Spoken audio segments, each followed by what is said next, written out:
Hello students, welcome to today's newspaper analysis. आज हम लोग द हिंदू के इम्पोर्टेंट न्यूज़ को कवर करेंगे। आज काफ़ी इम्पोर्टेंट न्यूज़ हैं और एडिटोरियल के ऊपर भी काफ़ी अच्छे आज आर्टिकल्स हैं, तो उन सबको हम आज डिस्कस करेंगे। तो on page number 1.4 lakh families reach MG NREGA's annual work limit.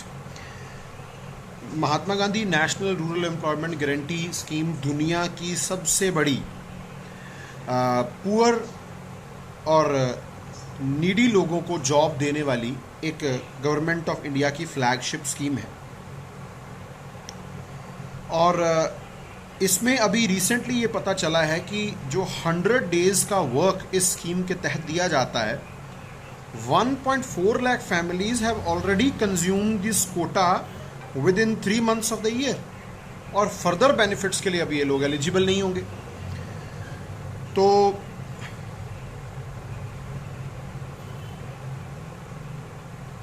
7 lakh house holds ऐसे हैं जिन्होंने 80 डेज का वर्क जो है वो कंप्लीट कर लिया है। They are on the verge of running out of the work as well in coming times. कोविड-19 का दौर चल रहा है, जॉब्स मार्केट के अंदर है नहीं।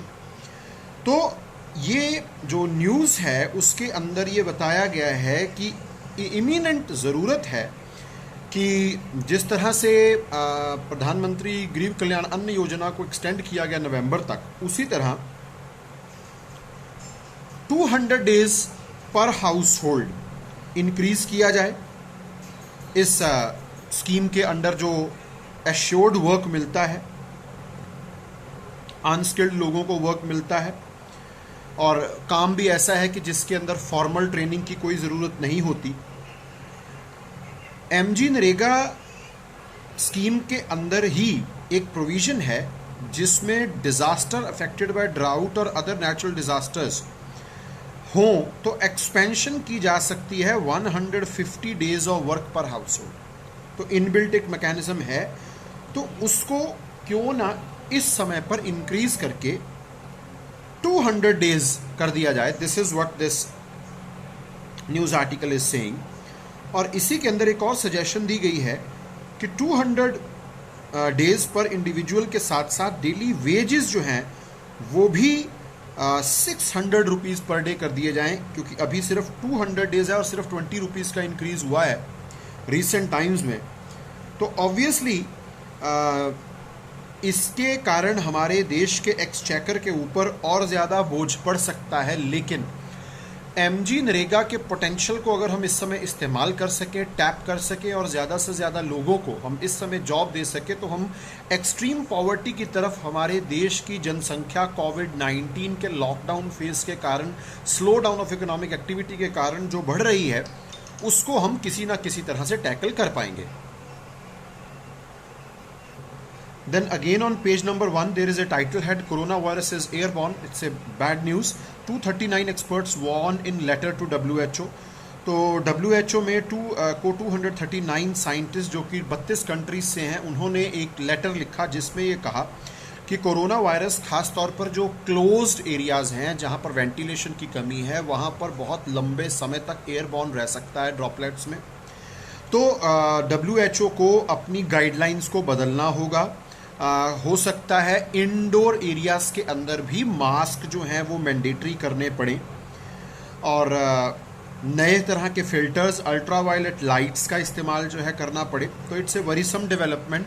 अगर ये पैंडेमिक जो है जिस तरह से दुनिया को ग्रिप में लेता जा रहा है, और ग्लोबली जो है वो आप देख रहे हैं कि 5.5 लाख के आसपास लोग जो हैं इसकी कारण जो है वो उनकी डेथ हो गई।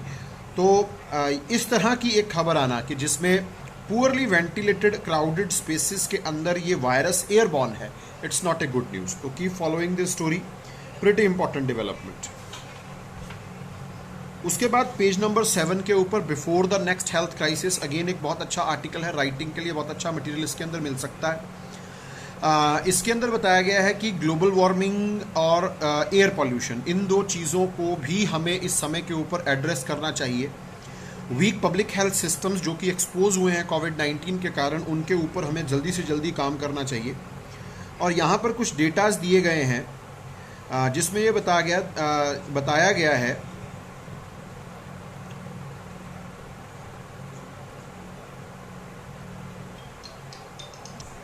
इस आर्टिकल के अंदर एक बहुत स्ट्राइकिंग ऑब्जर्वेशन है कि there is an association between pollution levels in cities and COVID-19 infections and death rates, a link observed in New York City, northern provinces of Italy, Delhi, Maharashtra, Gujarat, Tamil Nadu. In the top tier of pollution concentrations have also seen high deaths and infections per 1,000 people. So there is a correlation between pollution, prevalent pollution, and the COVID-19 related deaths. So globally, some 9 million premature deaths a year are associated with air pollutants, such as fine particulate matter, PM 2.5 micron. So it's a very worrisome thing.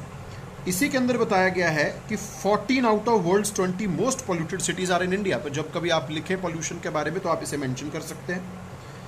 Ghaziabad, Delhi, Noida का नाम specially लिया गया. और दिल्ली में तो पिछले साल दिवाली के बाद सीवियर प्लस इमरजेंसी की स्थिति आई थी, जिसमें 500 का लेवल पार पर गया था एयर क्वालिटी इंडेक्स. और एक डेंजरस कॉकटेल कार्बन डाइऑक्साइड की वजह से ग्लोबल वार्मिंग भी हो रही है, हेल्थ भी डैमेज हो रहा है. और इसमें एक और इम्पॉर्टेंट पॉइंट है जो कि नोट किया जा सकता है कि ranked as the world's 5th most vulnerable country to climate change, India must respond to alerts on communicable diseases linked to green house gases. तो ग्रीन हाउस गैसेज और कम्युनिकेबल डिजीजेज जो हैं उनका रिलेशनशिप बिल्कुल मिल रहा है. जैसे पीछे अभी आपको pollution levels और deaths in Delhi, Mumbai, highly polluted areas. Global warming intensifies heat waves and worsens respiratory illness. तो अगेन एक कोविड के साथ रिलेशनशिप बन सकता है. लोकस सॉर्म्स को इसके साथ जोड़ के देखा जा रहा है. मॉस्किटो बॉर्न डिजीजेस को इसके साथ जोड़ के देखा जा रहा है. अब इसी आर्टिकल के अंदर एक बहुत अच्छा जो है सजेशन भी है. इसके अंदर लिखा गया है, in managing health risks emission reduction should be coupled with stronger public health system. A point to be noted. Right now, government spending on health is just 1.6% of GDP. Low for a lower middle income country. Most countries, including India, fail the test of readiness for health disaster according to 2019 Global Health Security Index. तो ये भी कुछ दिक्कतें हमारे देश के साथ बिल्कुल होती हुई नज़र इस समय आ रही हैं. इंडिया जो है इन फ्रंट्स के ऊपर फेल होता हुआ नज़र आ रहा है. बीच में एक रेफरेंस आया है ग्लोबल हेल्थ सिक्योरिटी इंडेक्स का. ये जो इंडेक्स है ये 195 कंट्रीज़ की कैपेबिलिटीज़, हेल्थ सिक्योरिटी कैपेबिलिटीज़ को रेट करता है. और इसमें जो मेन इंस्टीट्यूशन इन्वॉल्व है that is John Hopkins centre for health security. दुनिया की एक बहुत ही प्रोमिनेंट नॉन प्रॉफिट ऑर्गेनाइजेशन है. और ये 1998 में ये संस्था बनी थी. मैरीलैंड, बाल्टीमोर, यूनाइटेड स्टेट्स में इनका हेडक्वार्टर है. और एक बहुत ही प्रोमिनेंट संस्था मानी जाती है as far as things related to health are concern throughout the world. तो बहुत रिप्यूटेड संस्था है. तो उनके इस इंडेक्स के अंदर ये बात पाई गई है. उसके बाद पेज नंबर 9 के ऊपर the disengagement between China along the LAC. तो इसके बारे में बताया गया कि हमारे national security adviser mister Ajit Doval और चाइनीज स्टेट काउंसलर वांग यी, उनके बीच में संडे इवनिंग को बातचीत हुई थी और डिसएंगेजमेंट का प्रोसेस शुरू हुआ है. गलवान में जिस साइट के ऊपर क्लैशेस हुए थे वहाँ से चाइनीज़ आर्मी का विड्रॉल होता हुआ नज़र आया है. तो it's a good news, it's a good development. ये होना चाहिए. उसके बाद पेज नंबर 9 के ऊपर एक और टाइटल है लेसन लर्नड. और इसी में बताया गया है the government must not agree to de-escalate the situation at the line of control in Ladakh without an agreement on returning to status quo ante. कि जैसा हमारे पास मार्च में, अप्रैल में स्थिति थी वहाँ तक वापस चाइना जाए. Who pointed out to the outcome of Doklam standoff. Doklam में भी विवाद हुआ था भूटान में, और वहाँ पर भी स्टेटस क्वो एंटे, मतलब इस विवाद के शुरू होने की पहले की स्थिति में वापस चाइना को जाना पड़ा था. तो अकेला डिसएंगेजमेंट से हमें हैप्पी नहीं होना चाहिए, और it is a lesson to be learned कि हम जो है इस डी एस्केलेशन को पूरी कंसोलिडेशन से पूरा करें, और चाइना को हम स्टेटस क्वो एंटे में लेकर जाएं, यथास्थिति जिस स्थिति में पहले थे इस विवाद के शुरू होने से वहाँ पर लेके जाएं। तो ये लेसन यहाँ से जो है वो ये आर्टिकल बताता है कि हमें लर्न करना चाहिए। उसके बाद पेज नंबर 11 के ऊपर भोपाल की एक कलाकारी है ज़ारदोज़ी। उसके बारे में जो है ये बताया गया है कि कोविड-19 के कारण जो लॉकडाउन हुआ तो ज़ारदोज़ी का प्रभाव जो है वो यहाँ पर भी आ रहा है, और धीरे धीरे ये जो आर्ट है ये सर्वाइवल के लिए इस समय फाइट कर रहा है।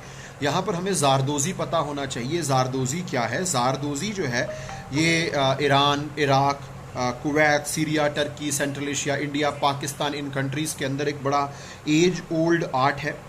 और ज़ार या ज़रीन, ज़रीन का मतलब होता है गोल्ड, और दोज़ी, दोज़ी का मतलब होता है स्यूइंग। तो इसमें गोल्ड थ्रेड का इस्तेमाल किया जाता है स्यूइंग के लिए, और बहुत ही पुराना आर्ट है, और मेटल एम्ब्रॉयडरी की जाती है सिल्क, सैटिन या फैब्रिक के ऊपर, साथ में पर्ल्स का, बीड्स का, प्रीशियस स्टोन्स का इस्तेमाल किया जाता है। बहुत ही यूनिक आर्ट है हमारे इंडियन सब कॉन्टिनेंट के अंदर। तो इसके जो इम्पोर्टेंट सेंटर्स हैं वो मैं आपको बता देता हूँ। भोपाल इसका एक इम्पोर्टेंट सेंटर है, लखनऊ है, फारुखाबाद है, और चेन्नई है, जो है इसके इम्पोर्टेंट सेंटर्स हैं। और लखनऊ ज़ारदोज़ी को जोग्राफिकल इंडिकेशन की ये एक स्पेशल आर्ट है लखनऊ का। दुनिया में लखनऊ की ज़ारदोज़ी कोई और कॉपी नहीं कर सकता, क्लेम नहीं कर सकता। तो ये कुछ ज़ारदोज़ी के बारे में इम्पोर्टेंट इन्फॉर्मेशन थी। उसके बाद अगेन पेज नंबर 11 के ऊपर opium seizure, India in top 5 nation. Opium जो है ये एक प्लांट प्रोडक्ट होता है, और ओपिएट ड्रग्स, मतलब ओपीएम से फर्दर आगे ड्रग्स जो हैं वो डेरिवेटिव्स बनाए जाते हैं। ओपीएम को अफीम कहते हैं। ये एक पौधा है जो कि अपने इसके अंदर से अगर इसके फ्रूट्स को कट लगाया जाए तो उनके अंदर से एक थिक सब्सटेंस वाइट कलर का जूस निकलता है, जिसको ड्राई करके प्रोसेस करके जो है वो ओपीएम बनती है। और दुनिया में ओपीएम का ट्रेड जो है ये इलीगल माना जाता है, क्योंकि ओपिएट्स नाम के डेरिवेटिव्स इससे फर्दर जो है वो बनाए जा सकते हैं। तो United Nations office on drugs and crime ने कहा है कि इंडिया जो है वो इस समय ईरान, अफगानिस्तान, पाकिस्तान के बाद चौथे नंबर पर है ओपीएम सीजर। सीजर का मतलब पकड़े जाना, इलीगल प्रोडक्शन का पकड़े जाना। और ओपीएम दुनिया की 50 कंट्रीज़ के अंदर जो है वो उगाया जाता है, और इसका ट्रेड जो है वो ग्लोबली जो है वो एक ये बैंड सब्सटेंसेस की कैटेगरी में आती है। तो इंडिया के अंदर जो है इस तरह की ये 4 टन्स की प्रोडक्शन 2018 में इन्होंने रिपोर्ट की है। तो हमारी गवर्नमेंट को इसके ऊपर और ज़्यादा काम करने की जो है वो ज़रूरत है। इसके अंदर रेफरेंस आया है United nation office on drugs and crimes. ये यूनाइटेड नेशंस की संस्था है। 1997 में संस्था की स्थापना हुई वियना, ऑस्ट्रिया में। इनका जो है ये हेडक्वार्टर है, और ये दुनिया भर में crime prevention, criminal justice, drug control, इनके साथ जुड़े हुए क्राइम्स, तो इस तरह की चीज़ों के ऊपर ये संस्था जो है वो प्राइमरीली जो है ये काम करती है। इलिसिट ट्रैफिकिंग, ड्रग अब्यूज़ के ऊपर काम करना। तो ये एक बहुत इम्पॉर्टेंट संस्था जो है वो मानी जाती है, और इनकी रिपोर्ट्स को बहुत गंभीरता से हमारी सरकारों को लेना चाहिए। उसके बाद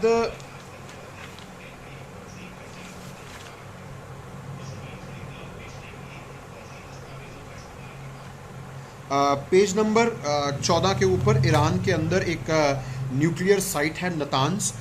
वहाँ पर एक एक्सीडेंट होने की खबर जो है वो मिल रही है, लेकिन जो ईरान की न्यूक्लियर बॉडी है उन्होंने कहा है कि यहाँ पर कोई कैजुअलिटी नहीं हुई है, कोई रेडियो एक्टिव पॉल्यूशन नहीं है। तो साइट का हमको नाम पता होना चाहिए, नतान्स। और उसके बाद यूनाइटेड किंगडम के अंदर एक जो है वो नए रूल्स लागू हुए हैं, जिसमें यूनाइटेड नेशंस ने इकोनॉमिक सैंक्शंस लगाई हैं against individuals and organisations from Russia, Saudi Arabia, Myanmar, North Korea. किस लिए? To punish human rights offenders. तो some of the notorious human rights violations have occurred in these areas recently. This is what UK is saying. तो it's a developing story, तो इसको आप लोग ज़रूर follow करेंगे। उसके बाद हांगकांग का जो इशू है उसमें यूके की तरफ से बहुत ही स्ट्रॉन्ग डिप्लोमेटिक रिएक्शंस जो हैं वो आए। तो यहाँ पर चाइना के जो एम्बेसडर हैं उन्होंने कहा कि this is gross interference and UK is making irresponsible remarks over Beijing's imposition of new security legislation in Hong Kong that he said could damage the future Chinese investment. तो again आप समझिए, China भी weaponisation of trade को इस्तेमाल करता है। China दुनिया की बड़ी इन्वेस्टिंग कंट्रीज में से आता है और अपनी इसी पावर का इस्तेमाल चाइना जो है वो दूसरी कंट्रीज के रिप्रेशन के लिए करता है। तो this is what is happening. और याद रखिएगा कि ब्रिटेन से ही 1997 में हांगकांग जो है वो चाइना को मिला था। तो इस वजह से ब्रिटेन की तरफ से ये स्ट्रॉन्ग रिएक्शंस जो हैं वो आते हुए नज़र आ रहे हैं। उसके बाद पेज नंबर 15 के ऊपर एक टाइटल हेड है, our central government is reviewing about 50 investment proposals involving Chinese companies under a new screening policy. तो इंडिया के अंदर 50 चाइनीज कंपनीज की कुछ इन्वेस्टमेंट आनी थी, उसको हमारी गवर्नमेंट ऑफ इंडिया रिव्यू कर रही है।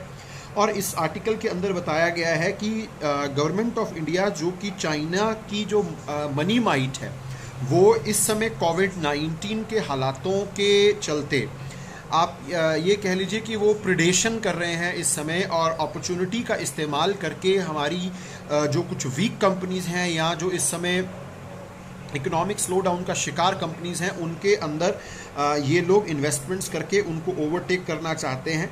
तो इसको हमारी गवर्नमेंट ऑफ इंडिया जो है वो रोकना चाहती है कि इस तरह की पॉलिसीज़ का इस्तेमाल जो है वो चाइना ना करे और हमारे देश की कंपनीज़ के अंदर ज़्यादा जो है वो इस अपॉर्चुनिटी का इस्तेमाल करते हुए घुसपैठ ना कर सके। तो again a story to be followed. Then आज के जो है वो हम आते हैं सेक्शन के ऊपर रिलेटेड टू एडिटोरियल के ऊपर। सबसे पहले तो WHO के बारे में टाइटल है, what about WHO on failure of containment of कोविड-19। तो इसको अगर मैं डालूं तो आप general studies 2 international institutions agencies के सेक्शन के अंदर हम इसको पढ़ सकते हैं। और ये पुराने समय से एक बात चल रही है कि चाइना को फेवर किया, और चाइना को अभी रिसेंटली USA के प्रेसिडेंट मिस्टर डोनाल्ड ट्रंप ने सीक्रेसी, डिसेप्शन और कवर अप के लिए एक्यूज़ किया था। और WHO को कहा था कि ये चाइना सेंट्रिक बॉडी जो है ये होती जा रही है, और WHO जो है इसके ऊपर फुली ट्रांसपेरेंट नहीं है। वुहान के अंदर जब ये आउटब्रेक हो रहा था तो इसके एविडेंसेस भी जो है अब वो धीरे धीरे मिलने शुरू हो गए हैं। जैसे इसमें ये कहा गया है कि WHO के ऑफिस को चाइना में अलर्ट किया गया था वुहान म्यूनिसिपल हेल्थ कमीशन द्वारा कि कोई वायरल निमोनिया फैल रहा है, लेकिन WHO ने इसके ऊपर ज़्यादा ध्यान नहीं दिया।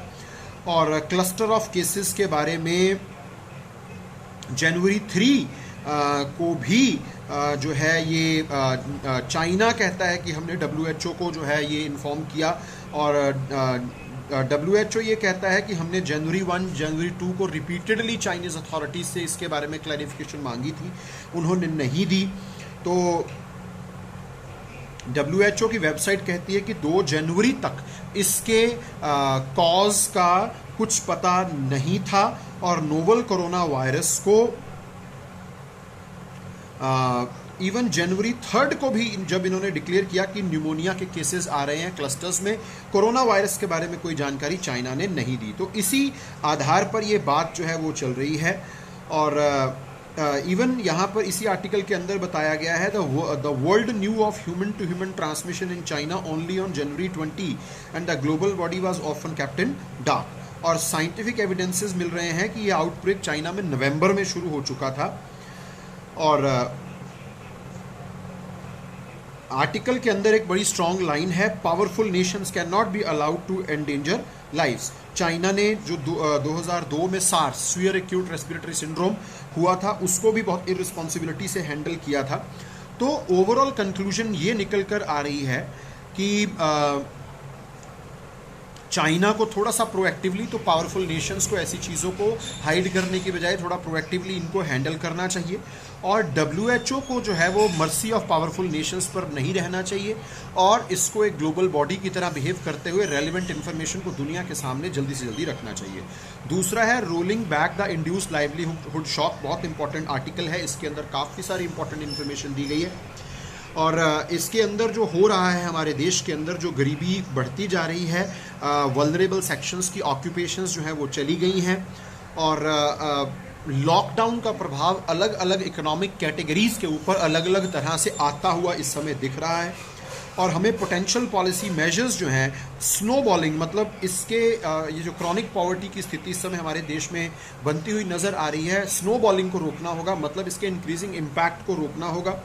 पॉवर्टी का आना इनएविटेबल है क्योंकि हमारे यहाँ पर बहुत ज़बरदस्त लेवल पर रूरल और अर्बन लेवल्स पर इंस्टेबिलिटी पैदा हुई है इकोनॉमिक फ्रंट के ऊपर, और ये जो स्थिति है ये बहुत ज़्यादा वरीसम है और इस समय बहुत ज़्यादा एम्बिग्विटी है, कन्फ्यूजन है। हमारे देश में तो पहले से ही बहुत ज़्यादा कन्फ्यूजन रहती है पॉवर्टी एस्टिमेशन को लेकर।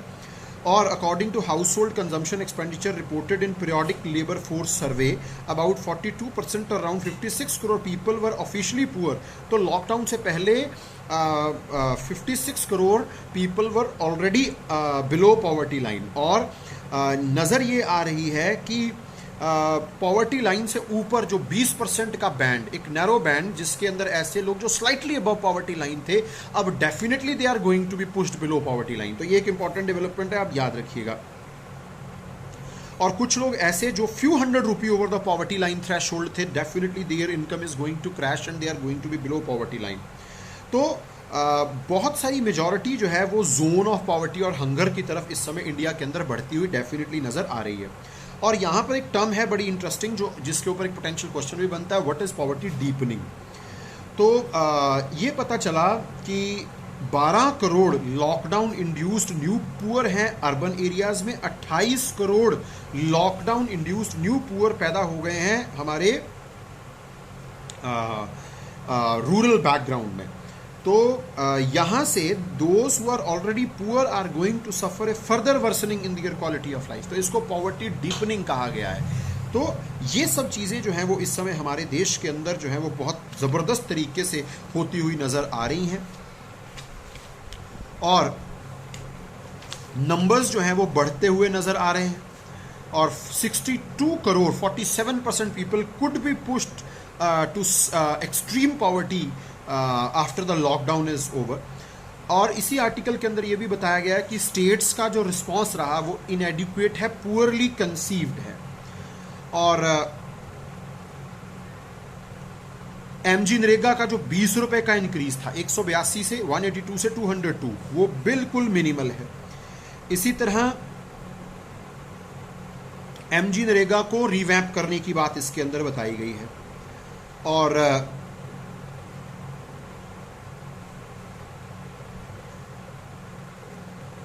the revamped scheme would require providing 90 million workers guaranteed employment of 20 days of work per month for at least next 6 months। ये सजेशन दिया गया है, very important thing to note, जिसकी वजह से हमारे देश के एक्सचेकर पर 1.6 लाख करोड़ रुपीस का एक्स्ट्रा बर्डन आ सकता है। यहाँ पर कुछ और बातें बताई गई हैं कि universalization of public distribution system, इसको कर देना चाहिए। आपके पास 1 नेशन 1 राशन कार्ड, ये मैंने आपको समझा दिया था। इंडिया में कहीं भी जाइए आपके पास पब्लिक डिस्ट्रीब्यूशन सिस्टम में से आपको फूड मिलना चाहिए। और इसी तरह identification of the most vulnerable and including them into the programming before expanding it to the relatively better off, कि पहले पूरेस्ट ऑफ पुअर को पहचानिए, उनको स्कीम्स के अंदर इंक्लूड कीजिए, बाद में स्कीम्स को जो है वो आप एक्सपेंड कीजिए। तो मैसिव रिवर्स माइग्रेशन हो रही है, लोग गांव गए वापस आ रहे हैं, तो यहाँ पर जो है शहरों के अंदर नई अपॉर्चुनिटीज़ पैदा करनी पड़ेंगी। Magnitude of destabilization of urban employment बहुत ज़बरदस्त तरीके से हुई है, तो डायरेक्ट एम्प्लॉयमेंट प्रोग्राम्स चलाने पड़ेंगे। डेवलप की सोशल इंफ्रास्ट्रक्चर, जैसे ये जो रिवर्स माइग्रेशन में वापस आ रहे हैं तो उनको slum development, drinking water supply, toilet construction, parks, common areas, urban afforestation, social forestry, इस तरह के काम धंधों में इन्वॉल्व किया जा सकता है। Public such facelift public work programs can make a major difference. तो हम इनको इस तरह से इन्वॉल्व कर सकते हैं कंस्ट्रक्शन के लिए। तरह तरह के जो हमारे पास इस समय वर्क पेंडिंग पड़े हैं उनको हम इस रिवर्स माइग्रेशन के थ्रू जो वापस आती हुई लेबर है उसको हम कंज्यूम कर सकते हैं। और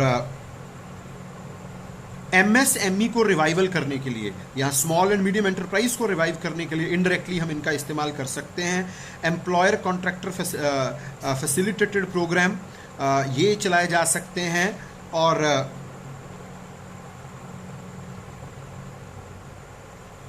इसी आर्टिकल के अंदर बताया गया है कि हमारे यहाँ पर इकोनॉमी में जब ग्रोथ हुई है तो ओनर के हाथों में ज़्यादा कॉन्सेंट्रेशन ऑफ वेल्थ हुई है, तो हमें एक नए मॉडल को यहाँ पर लेकर आना पड़ेगा और हमें हंगर रिलेटेड डेथ्स को रोकना होगा, डेस्टिट्यूशन को रोकना होगा, सोशल अनरेस्ट और क्राइम को रोकना होगा। तो पॉलिसीज़ को ओवरहॉल करने की तरफ ये आर्टिकल जो बता रहा है विद डेटा विद प्रूफ, तो एक बहुत इंपॉर्टेंट चीज़ जो है, इस इंफॉर्मेशन जो है वो इस आर्टिकल के अंदर जो है वो डेफिनेटली बताई गई है।